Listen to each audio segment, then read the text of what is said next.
흔들리고 있는 세계 경제. 피어나는 경기 부양 한계론. 저성장, 늘어나는 가계부채. 위기에 빠진 대한민국. 다시 도약할 수 있을까? 머니투데이 방송 개국 8주년 특집 투자의 미래. 알파고와 함께 등장한 차세대 투자 길잡이 로보어드바이저의 모든 것. 개국 8주년 머니투데이 방송과 함께 대한민국 경제의 답을 찾아보시길 바랍니다.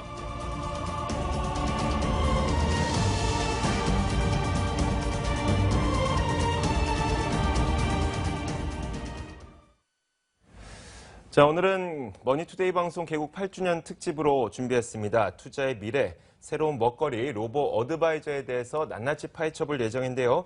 자, 그래서 오늘 이분을 모셨습니다. 로보 어드바이저 기업 주식회사 파운트 김영빈 대표 나와 있고요. 오늘도 김영롱 앵커 함께하겠습니다. 어서 오세요. 안녕하십니까? 네, 반갑습니다. 안녕하세요. 네. 자, 로보 어드바이저 기업 파운트의 김영빈 대표를 모시고 네. 제가 방송 직전에 이제 뭐 이런저런 이야기를 했는데 네. 갑자기 이제 나이 얘기가 나왔어요. 예. 알고 보니까 동갑이더라고요. 동갑이라면서요. 그래- 예. 그래서 그래서 좀 씁쓸하다고 아까 저한테 와서 네. 굉장히 씁쓸해하더라고요. 본인 입으로 말하긴 좀 그러겠지만 지금 대표님하고 예. 계시는데 난 뭐 하고 있나 이런 생각. 저희들은 방송사 특성상 일개 사원이거든요. 그래서 뭔가 직급이 없어가지고 그냥 앵커 사원이기 때문에 네. 많이 좀 섭섭해하더라고요. 자, 오늘 자세한 이야기 잘 부탁드리도록 하겠습니다. 일단 그 로보 어드바이저 기업을 운영하고 계시기 때문에 정말 잘 아실 거예요. 네. 그리고 요즘에 나오고 있는 막 여러 개의 기업들이 로보 어드바이저라는 포장을 갖추고 있지만 실제 그런 기업이 아닌 기업들도 있잖아요. 네. 오늘 여러 가지 이야기를 한번 네. 해볼 겁니다. 자, 먼저 기업 소개를 한번 들어볼까요? 로보 어드바이저란 무엇이고 또 이 파운트라는 기업은 또 어떤 기업인지 먼저 기업 소개부터 부탁드릴게요.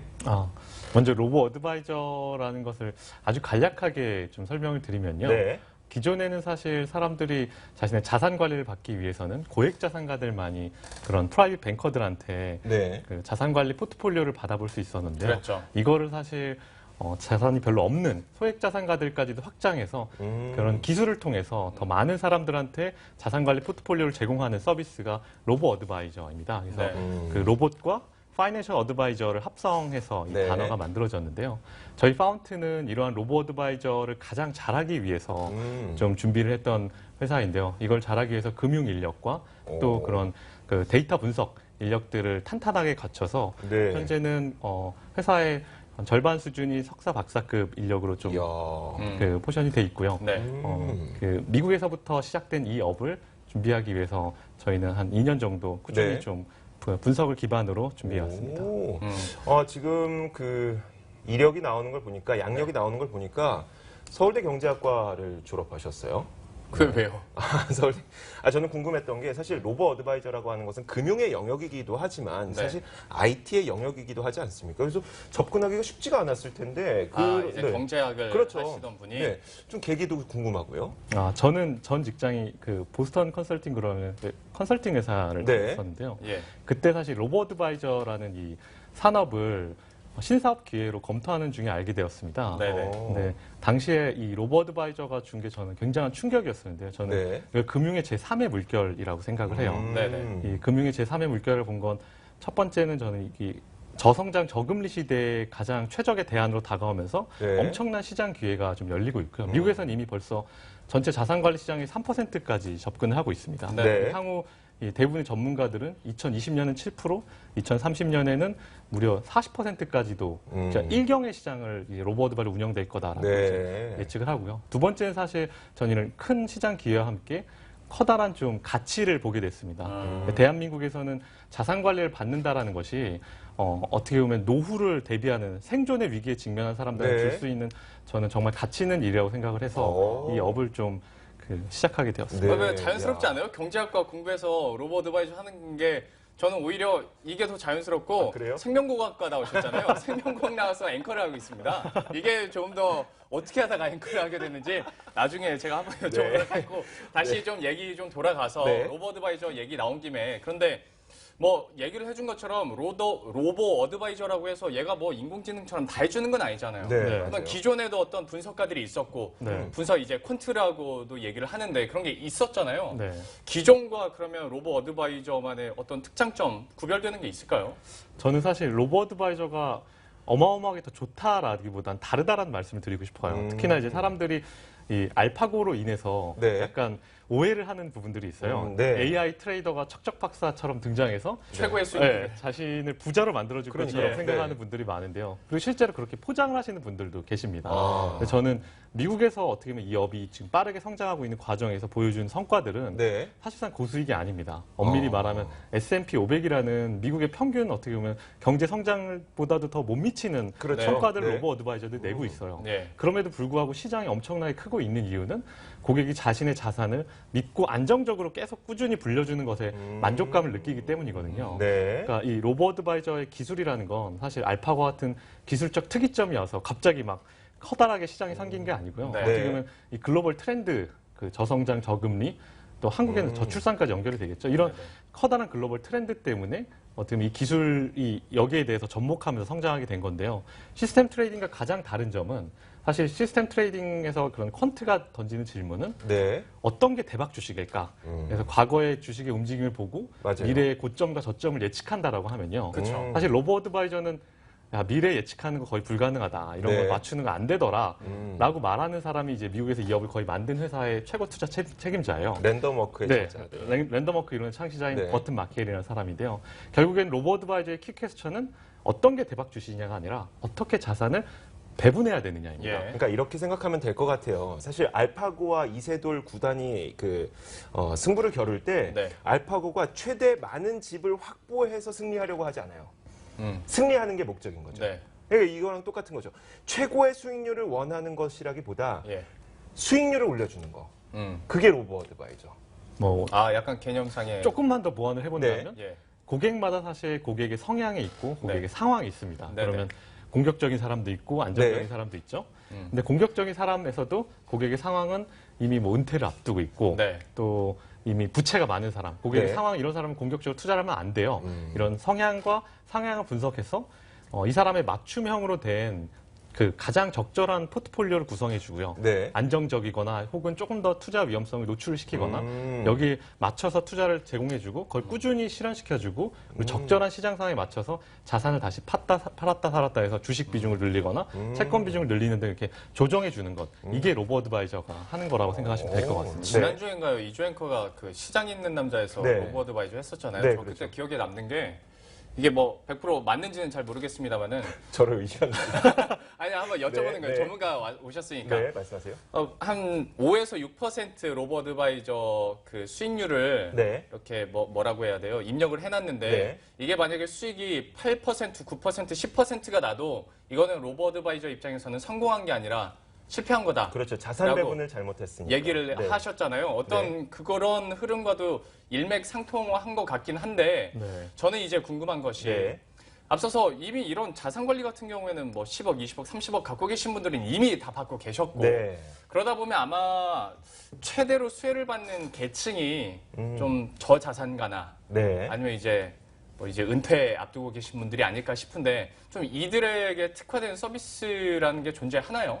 현재는 아직 로보 어드바이저가 초기 태동 단계라서요. 그분들이 마땅하게 가입할 최적의 상품이라는 것이 준비되고 있다고 네. 할 수 있을 것 같습니다. 이걸 이제 앞두고 정부에서는 금융위에서는 테스트 배드를 좀 진행하고 있고요. 네. 저희 파운트에서는 기존의 은행권들과 협업해서 우리은행에서는 체험형 서비스, 기업은행에서는 그 일임형 ISA 서비스를 좀 같이 협업해서 좀 진행을 네. 하고 있는데요. 내년도에 가면 아마 고객들이 실질적으로 좀 활용할 수 있는 이 로보 어드바이저 서비스가 확실하게 더 증가할 것 같습니다. 네. 특히나 테스트 배드가 한 4월 정도에 끝나게 되니까요. 네. 그 이후에 본격적으로 좀 이 산업이 좀 활성화될 거라고 저희는 보고 있습니다. 그 테스트베드 얘기를 좀 해주세요. 왜냐하면 많은 분들이 우리 연초까지만 하더라도 로보 어드바이저 막 하면서 굉장히 붐이 일었다가 네. 최근 좀 잠잠해서 이거 좀 거품이었나? 라고 그리고 생각하시는 분들도 있거든요. 좀 미안한 얘기지만 네. 수익률도 그렇게 좋지 않았어요.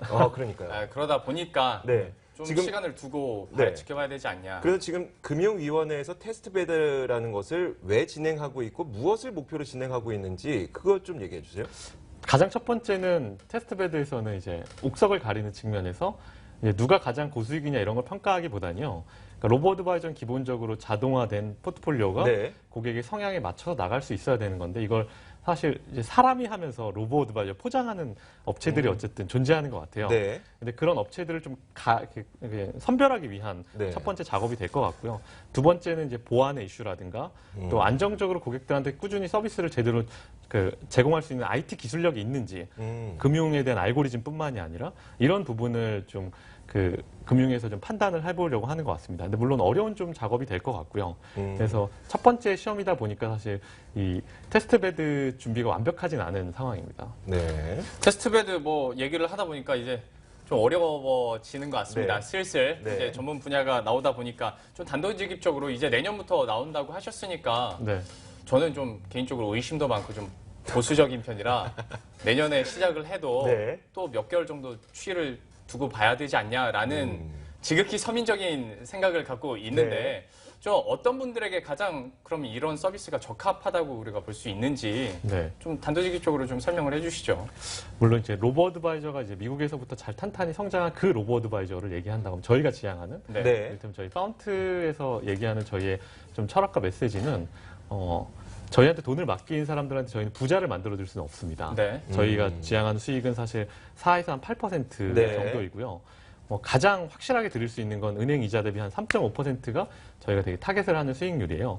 그래서 자신의 노후를 꾸준히 좀 준비하면서 자산 관리를 받고 싶다. 이런 사람들에게 있어서는 전 로보 어드바이저는 최고의 선택이라고 생각을 해요. 전해요. 네. 저도 그렇습니다. 예, 저도 그래요? 사실 전 직장에서 열심히 일하고 그렇게 돈을 모아왔지만 사실 저한테 자산 관리를 해주는 사람은 없었어요. 네, 저도 네. 우리나라에서 아주 고액 자산가가 아니면 제대로 된 그런 풀 포트폴리오를 받아볼 수가 없습니다. 네. 사실 보험사들이 이제 많은 비용을 좀 차지를 하면서 보험에 돈을 넣게 하면서 그렇죠. 이제 자산 관리라는 말로 포장하는 경우가 그렇죠. 많은데요. 사실 더 저렴한 비용으로 그리고 고객의 성향에 맞는 그리고 적절한 시장 상황에 맞춰서 계속해서 자산을 관리해 주는 게 사실 키인데 그렇죠. 이런 걸 원하는 고객들 입장에서는 저는 로보 어드바이저가 최고의 선택일 것 같습니다. 많은 알겠습니다. 분들이 네. 저 지금 단어 중위험 중수익 네. 굉장히 많이 매력적으로 느끼는 단어 중에 하나잖아요. 맞아요. 워낙 저금리이기도 하고 그런데 리스크는 크다 보니까 근데 로보 어드바이저에서 중위험 중수익 어느 정도 지켜줄 수만 있다면 네. 매력적인 서비스가 될 수 있을 것 같아요. 자, 우리나라에서 이 로보 어드바이저라고 하는 것이 네. 조금은 약간 저는 변질되어 있는 모습 같다는 생각이 들더라고요. 아까 말씀하셨던 것처럼 마치 뭐 시스템 트레이딩이나 아니면 종목 추천 프로그램이 마치 나는 로보 어드바이저인 양 네. 얘기를 하고 있는데 파운트에서는 지금 궁극적으로 지향하고 있는 방향은 자산 배분을 통해서 일이명 자산 관리 서비스를 좀 하려고 하는 거잖아요. 궁극적으로는. 네, 단계적으로는 맞습니다. 좀 다를 네. 수가 있더라도. 그러면 중요한 건 이겁니다. 우리가 지금까지 자산 관리를 받지 못했던 이유는 내가 자산이 적어서. 네, 그렇죠. 자, 맞잖아요. 그래서 해외에서도 지금 보면은 아예 자산의 뭐라 그러죠? 기준 자체가 없는 업체도 있고요. 뭐 최소 50만 원 정도, 우리나라 돈으로 약 50만 원 정도만 기준을 잡아놓는 그런 업체들도 있더라고요. 최소 어느 정도까지 잡아놓고 계세요?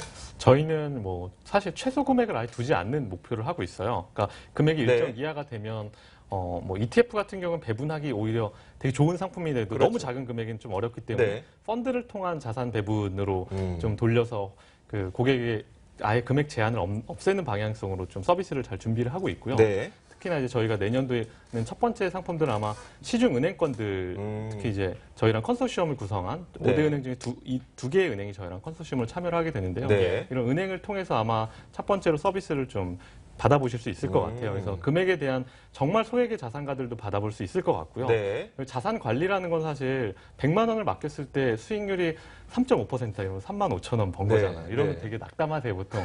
네, 이거 벌어서 언제 네. 그러니까요. 노후를 대비하겠어라고 제 생각하시겠지만 말이요. 네. 이게 20년이 될 때마다 자산을 2배로 만드는 수익률입니다. 그러면 30세 때부터 꾸준하게 자산 관리를 받은 사람이 우리 120세 세대예요. 그러면 90세가 되면 약 7.87배, 8배 차이입니다. 한 네. 사람은 3.5%의 관리를 받은 사람과 그렇지 않은 사람은 1억 원과 8억 원. 이 사람 두 사람의 사이인 노년은 사실 한 사람 문화생활을 즐길 수 있고요. 네. 다른 사람은 먹고 살 걱정을 하는 차이예요. 그래서 그러니까요. 저는 지금부터 우리나라에서 대부분의 사람들은 국민연금만 믿고 사는 거 불안하시잖아요. 그럼요. 네, 재정에 대해서 다들 네. 걱정하시고요. 저는 너무 고수익을 추구하기보단 노후를 대비하시는 측면에서는 안정적인 수익을 좀 중위험 중수익을 추구하는 좀 선택을 같이 하시는 게 꼭 필요하다고 생각을 합니다. 하긴 우리가 한 달에 이자를 얼마 받느냐에 민감하지 이게 네. 10년이 누적되고 20년이 그렇죠. 누적됐을 때 그 금액이 또 복리 효과까지 더했을 때 그 금액이 얼마가 되느냐는 사실 체감을 잘 못하기 때문에 3.5%? 에이 그럴 바에 주식하지 이렇게 생각하실 수가 있겠지만 이게 로보 어드바이저를 통해서 안정적으로 매년 복리 효과를 누리게 된다면 네. 말씀하셨던 것처럼 1억과 8억의 차이가 될 수 있다는 것 그것이 로보 어드바이저라는 것을 여러분들은 좀 알고 계셨으면 좋겠습니다. 지금 당장 200%못 내줍니다. 저 근데 되게 쓸데없는데 궁금한 거 하나 네, 질문해도 말씀하세요. 돼요? 그럼요. 네. 그러니까 이제 고액 자산가는 이제 자산 관리를 받고 있었고 고액이 아닌 사람들이 이제 로보 어드바이저 혜택을 받을 수 있다고 했는데 우리나라에 와서 뭐 아무래도 돈이 좀 적은 사람들은 일반 창구에서 로보 어드바이저 뭐 이런 프로그램으로 돌리고 고액 자산가는 뭔가 또 있는 거 아니야? 좀 이럴 수도 있잖아. 아니 왜요? 정말 프로그램 의심의 산물이에요. 있을 수도 있고 네. 왜냐하면 우리는 어쩔 수 없어요. 돈 많은 사람이 더 대접받는 건 사실이기 때문에 네. 로보 어드바이저가 과연 10억, 20억 자산가가 쓰는 그 로보 어드바이저 퀀트나 그런 것들을 일반 50만 원을 갖고 있는 개인들도 가질 수, 뭐 이렇게 운영을 받을 수 있을까라는 의심이 좀 궁금하긴 들잖아요. 하네요. 네. 어떻습니까?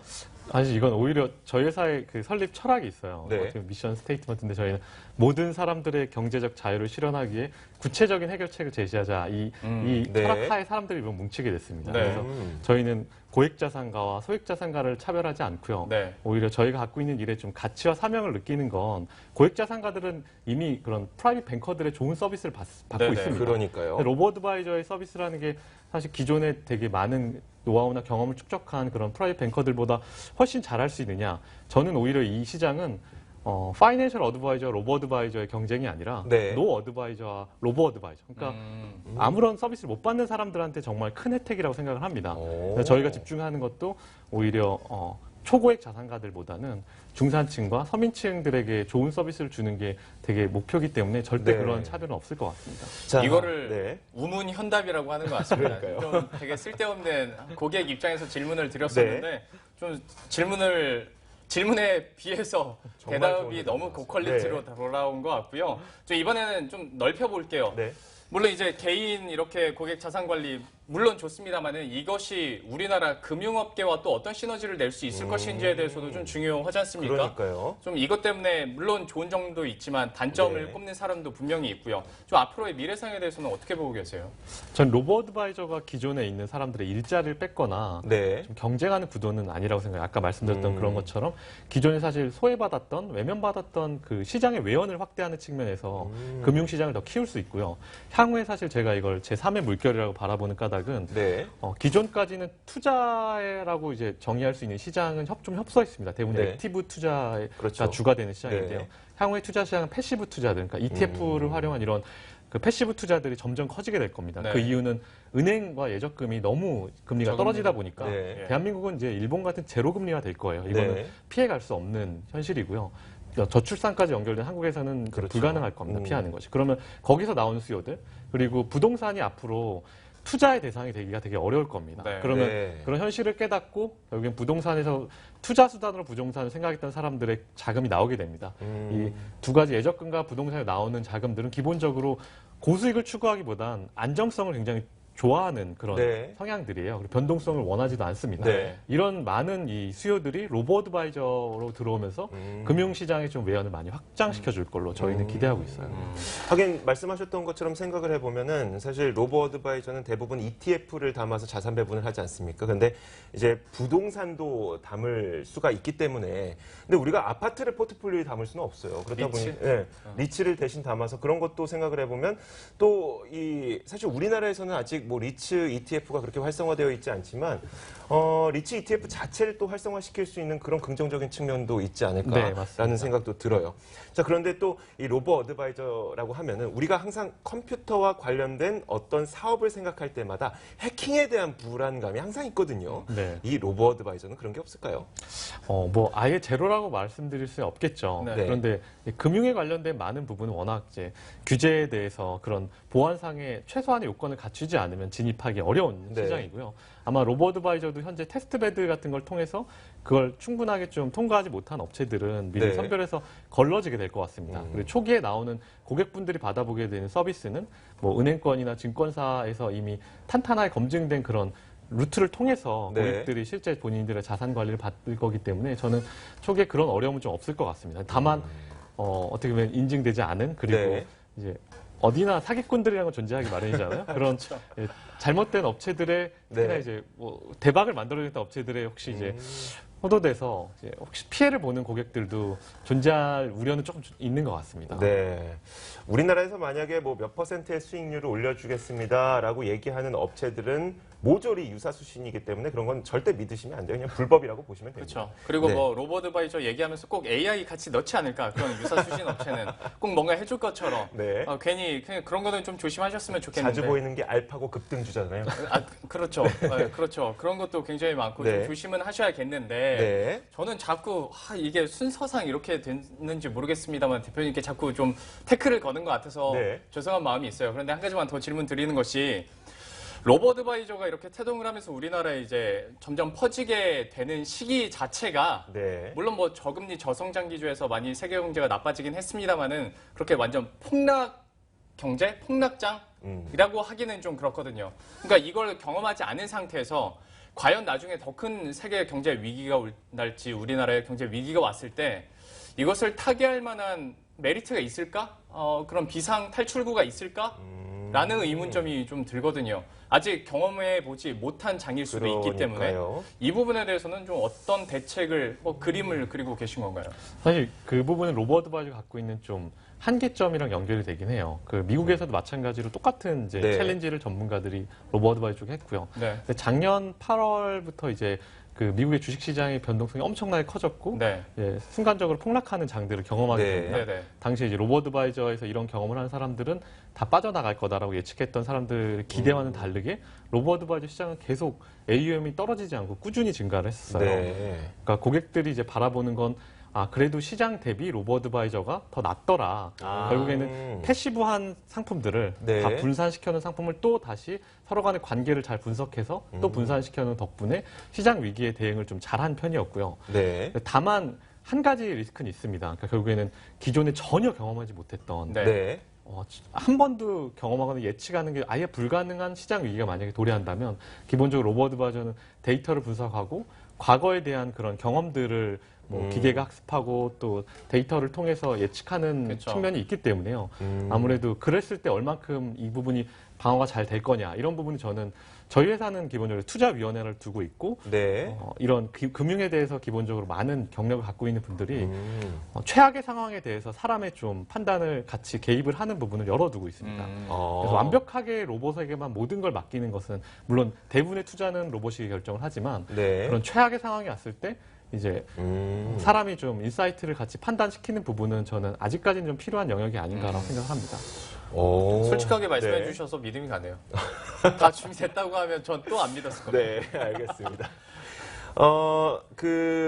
이런 걸 생각해 보면 될 것 같아요. 지금까지는 뭐 대부분 주식이 오르면 채권이 떨어진다. 이런 상관관계가 갑자기 어그러지는 순간이 어느 순간 올 수도 있다는 거죠. 네, 근데 맞습니다. 그런 상황에 처했을 때 이제 그제서야 사람이 개입을 해서 로봇들이 지금까지 모아뒀던 빅데이터를 좀 교정할 수 있는 방향을 사람이 제시하겠다. 이 정도까지만. 네. 네. 뭐 가장 단적으로 얘기하면 사실 그 현금화 시키는 거죠. 그러니까 이 시점은 투자를 중단하고 네. 그렇죠. 현금화 시켜야 된다라는 그러니까 아마 뭐 저희 투자위원회에서 그런 결정을 내릴 건 거의 없지 않을까. 향후 한 2, 3년 내로 뭐 10년에 한 번 있을까 말까 한 일이 아닐까라고 생각을 합니다. 그래서 그렇죠. 항상 그런 일은 대비하고 네. 준비하고 아마 저희가 더 기술이 고도화된다라면 그런 부분에서도 이런 자리에서 자신 있게 말씀드릴 수 있을 것 같습니다. 네, 알겠습니다. 자, 이렇게 저희가 로보어드바이저가 무엇인지와 그리고 그 안에 있는 파운트라는 기업이 어느 정도 준비를 하고 있는지 저희가 얘기를 잘 들어봤고, 그럼 마지막으로 자, 우리 그 시청자분들을 위해서 그리고 로보어드바이저를 기대하시고 계시는 분들을 위해서 언제 어떻게 이용할 수 있는지 마지막으로 좀 이야기를 해주세요. 현재 저희가 그 출시된 현재 상품이라고 할 수 있는 건 이름형 IS가 기업은행이랑 함께하는 네. 부분 정도인데요. 이거보다 이제 더 다양한 상품들이 나오게 될 것 같아요. 아마 올 연내로 퇴직연금 상품이 나오게 돼서 사실 가장 안정적으로 운영해야 되는 상품과 그렇죠. 저희 서비스가 그럼요. 가장 잘 맞거든요. 네. 이 퇴직연금 쪽에서의 그 공모 펀드가 출시돼서 이 펀드에 가입하시는 걸로 로보어드바이저 서비스를 누려볼 수 있고요. 이후에도 내년도에 가게 되면 다양한 좀 일임형 고객 맞춤형 서비스가 출시가 될 것 같습니다. 네. 그래서 내년 안에는 직접 저희 모바일에서 다운로드를 받고 자산 관리를 받을 수 있는 저희 파운트 B2C 서비스가 선보이게 될 예정이라서요. 조금만 더 기다려 주신다면 정말 준비 잘해서 저희가 최고의 서비스를 드리도록 하겠습니다. 네, 알겠습니다. 자, 오늘 이렇게 시간을 마무리할 텐데요. 마지막으로 뭐 김영로 앵커 또 의심 가는 부분 없는지요? 저는 의심 가는 부분은 없고, 이게 소액으로도 된다니까 기억해 놨다가 내년에 저도 이제 소액 이렇게 신청한다고 해서 무시당하는 세상은 이제 그러니까요. 아니잖아요. 네. 그래서 한번 해봐야겠다라는 생각을 해봤어요. 알겠습니다.